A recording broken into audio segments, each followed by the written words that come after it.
All right, well, while Chinese cuisine is now a mainstay in American culture, bringing Asian American perspectives to the theater is far less common. But for the past 50 years, one small Los Angeles theater company has been pushing the envelope and making an impact.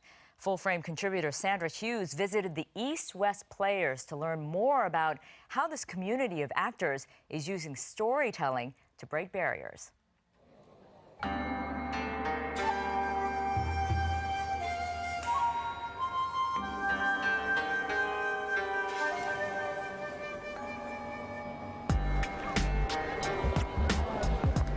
In the heart of Little Tokyo,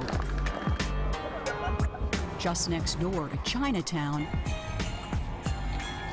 is a small community theater that has had a huge impact on Hollywood.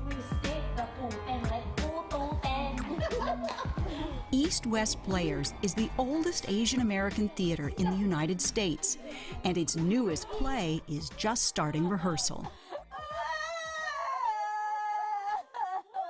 Oh, Ate Babes told you. Oh, I didn't. Pwede ba, Henny? The world does not resolve around you. As the title implies, it says criers for hire, and 3 women are hired to cry at funerals. It actually magnifies the story of a mother and a daughter and their relationship, how she brought her daughter to the United States, and you see the cultural differences. Cultural differences are at the heart of this theater, which is celebrating 50 years in Los Angeles.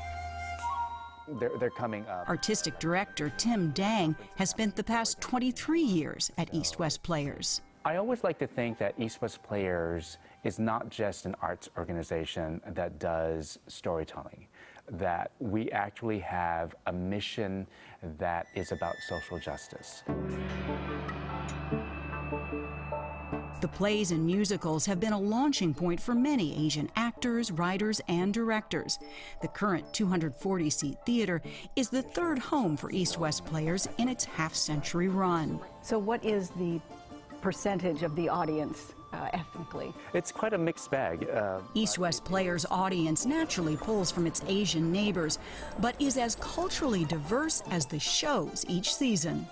I think what's really important is storytelling and advocating for our stories to be part of the American fabric. That was exhausting.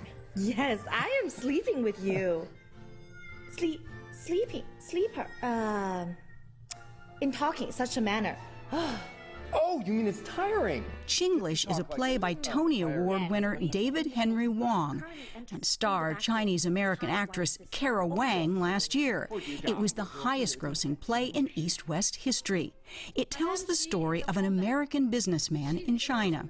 When doing business in China, always bring your own translator. He falls in love with a Chinese woman.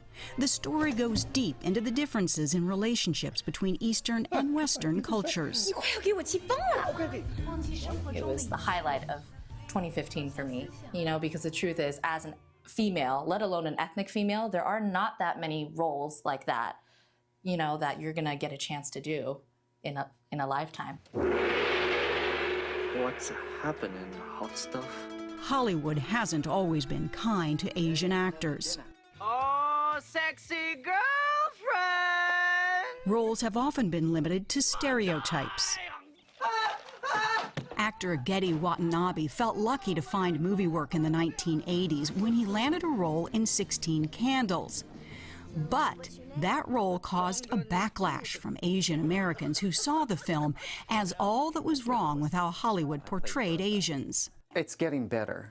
The roles for Asians is getting better, certainly since the 80s. Watanabe says East-West Players is part of the reason opportunities have changed. We would have not done shows. Other theaters would not have hired us. In retrospective, like I did Forum and I did Pippin and other things, we just did mainstream shows as much as we could. East-West Players prides itself in offering opportunities that might not exist for many Asians in theater, but it's also a place where cast and crew can earn a living wage. Well, I didn't come here to chit-chat. All right, sexy. You want a boogie? Joan Armadia has appeared on Broadway, but always feels the pull of coming home to East West Players. It means a lot to me because, as you know, we've been fighting for diversity in theater. I'm Catholic. And while that fight has produced some change in Hollywood, East West Players is still just as relevant today, 50 years after its first opening act. For Full Frame, this is Sandra Hughes in Los Angeles. Always correcting me, ha? We know that you're born here, ha?